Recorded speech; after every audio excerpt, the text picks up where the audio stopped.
Hello, today I'm going to begin a three-part series on growing wealth and income inequality all around the world. And the first video clip I'm going to show you in this video is a production called Wealth Inequality in America, which the producer has given people permission to copy and reproduce it on their own site. So you may have actually seen this video already because it did go viral, but I wanted to present it anyways as the intro to my three-part series because of a number of things. Even though this video is called Wealth Inequality in America, there is growing wealth inequality all around the world. So whether this wealth inequality is increasing in certain countries in Asia, or it's increasing in certain countries in the EU like Ireland, the United Kingdom, Portugal, Spain, Italy, Greece, whether it's increasing in certain countries in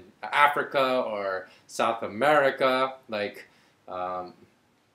Brazil or Venezuela, it's important to address. And then secondly, after you watch this video, if you haven't seen it already, I'm going to follow up with another discussion of a full documentary called Inequality for All. And it was a documentary that kind of followed Robert Reich, who was the Secretary of Labor under U.S. President Bill Clinton, who is now a professor and lecturer at UC Berkeley in America, who has a class called Wealth and Poverty. And I'm going to discuss all the reasons he says there's growing wealth inequality in America, because after watching that documentary, I couldn't believe how much misinformation was in this documentary.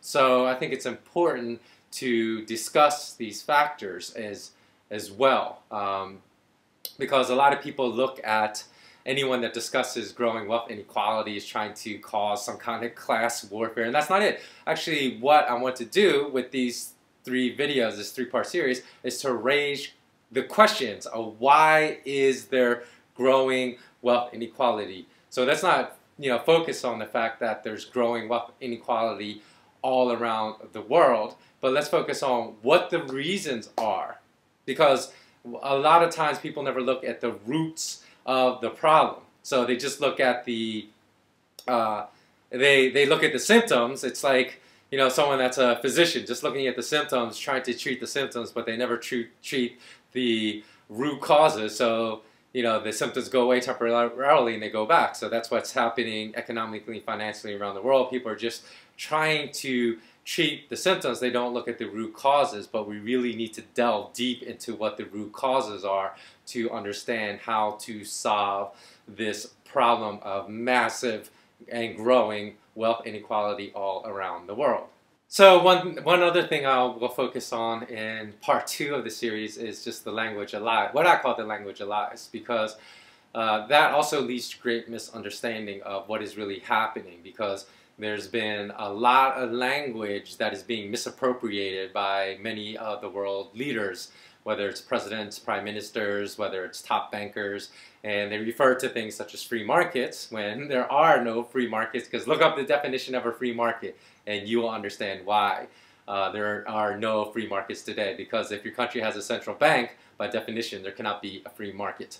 And they talk about democracies, when just look up, everyone knows democracy means majority rules, but yet the majority doesn't rule in many situations. When the country's leaders wants to take a nation to war, for example, when polls will show people the majority people are against it. They don't care. So we have functioning oligarchies, we have functioning corporatocracies, we have functioning plutocracies, but we don't have functioning democracies anywhere in the developed world anymore. So these are very important points to keep in mind. So I'm going to go ahead right now, and you can go ahead and watch this first video clip called Wealth Inequality in America if you haven't seen it already. There's a chart I saw recently that I can't get out of my head. A Harvard business professor and economist asked more than 5,000 Americans how they thought wealth was distributed in the United States. This is what they said they thought it was. Dividing the country into 5 rough groups of the top, bottom, and middle 3 20% groups, they asked people how they thought the wealth in this country was divided. Then he asked them what they thought was the ideal distribution. And 92%, that's at least 9 out of 10 of them, said it should be more like this. In other words, more equitable than they think it is. Now that fact is telling, admittedly, the notion that most Americans know that the system is already skewed unfairly. But what's most interesting to me is the reality compared to our perception. The ideal is as far removed from our perception of reality as the actual distribution is from what we think exists in this country. So ignore the ideal for a moment. Here's what we think it is again. And here is the actual distribution, shockingly skewed. Not only do the bottom 20% and the next 20%, the bottom 40% of Americans barely have any of the wealth. I mean, it's hard to even see them on the chart. But the top 1% has more of the country's wealth than 9 out of 10 Americans believe the entire top 20% should have. Mind-blowing. But let's look at it another way, because I find this chart kind of difficult to wrap my head around. Instead, let's reduce the 311 million Americans to just a representative 100 people. Make it simple.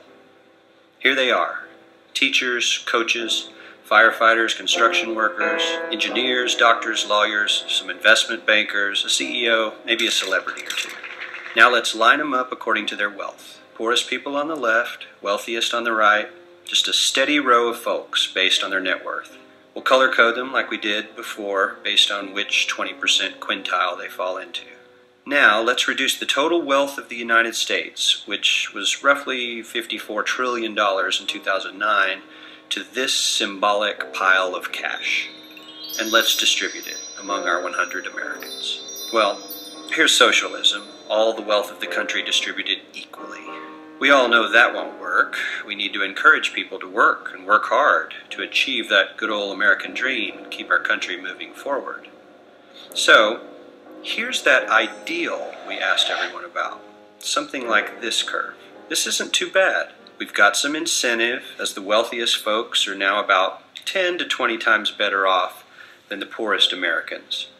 But hey, even the poor folks aren't actually poor, since the poverty line has stayed almost entirely off the chart. We have a super healthy middle class with a smooth transition into wealth. And yes, Republicans and Democrats alike chose this curve. 9 out of 10 people, 92%, said this was a nice, ideal distribution of America's wealth. But let's move on. This is what people think America's wealth distribution actually looks like. Not as equitable, clearly, but for me, even this still looks pretty great. Yes, the poorest 20 to 30% are starting to suffer quite a lot compared to the ideal, and the middle class is certainly struggling more than they were, while the rich and wealthy are making roughly 100 times that of the poorest Americans, and about 10 times that of the still healthy middle class. Sadly, this isn't even close to the reality. Here is the actual distribution of wealth in America. The poorest Americans don't even register. They're down to pocket change, and the middle class is barely distinguishable from the poor. In fact, even the rich between the top 10 and 20 percentile are worse off. Only the top 10% are better off. And how much better off? So much better off that the top 2 to 5% are actually off the chart at this scale. And the top 1%, this guy, well, his stack of money stretches 10 times higher than we can show. Here's his stack of cash, restacked, all by itself. This is the top 1% we've been hearing so much about. So much green in his pockets that I have to give him a whole new column of his own, because he won't fit on my chart. 1% of America has 40% of all the nation's wealth. The bottom 80%, 8 out of every 10 people, or 80 out of these 100, only has 7% between them. And this has only gotten worse in the last 20 to 30 years. While the richest 1% take home almost a quarter of the national income today, in 1976, they took home only 9%, meaning their share of income has nearly tripled in the last 30 years. The top 1% own half the country's stocks, bonds, and mutual funds. The bottom 50% of Americans own only 0.5% of these investments, which means they aren't investing. They're just scraping by. I'm sure many of these wealthy people have worked very hard for their money.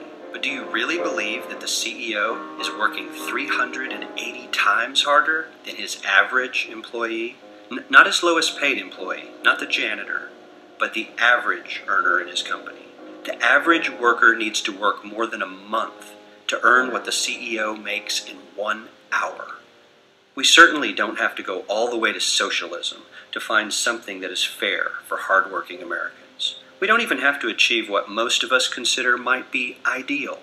All we need to do is wake up and realize that the reality in this country is not at all what we think it is. Okay, so that concludes that video. At this time, I'm not really going to comment too much about this video regarding whether I think the information presented is accurate, legitimate, and so forth. I'm going to really say that for parts 2 and 3 of my wealth inequality series. So I will reserve my opinions much more for then. Until then, this is the only comment I'm going to make. So, as shocking as that growing wealth inequality in America may have been to some people that haven't yet seen this video, know that the reality is actually even far worse than that, because we all know the wealthiest people in the world do not publicly report most of their wealth. So they hide them in tax shelters, and all that information, that data, was collected from public information. So anytime we see, for example, like a world leader fall, like Mubarak, I'm not sure how to pronounce his name, in Egypt, and they leave behind trails of their wealth when they're fleeing the country. For example, you see Mubarak was far wealthier than, typically what is listed as the wealthiest man in the world by Fortune or Forbes magazines. And all the bankers that are amongst the wealthiest people in the world are never on that list. So, the wealth disparity is even greater. So what is it? What is it that is able to lend itself to the kind of situation we have today? Is it that these people are really that more intelligent, or is the system rigged? Is the system rigged in such a manner by these bankers, by these global bankers, and by these world leaders to enable them to collect and gather wealth at a much easier and more efficient rate than the rest of us? And those are the questions that I will explore in part 2. So I hope you stay tuned till part 2, as this is just kind of an appetizer to my 3-part series. Okay, thanks a lot for watching, and until next time, stay intensely curious. So long.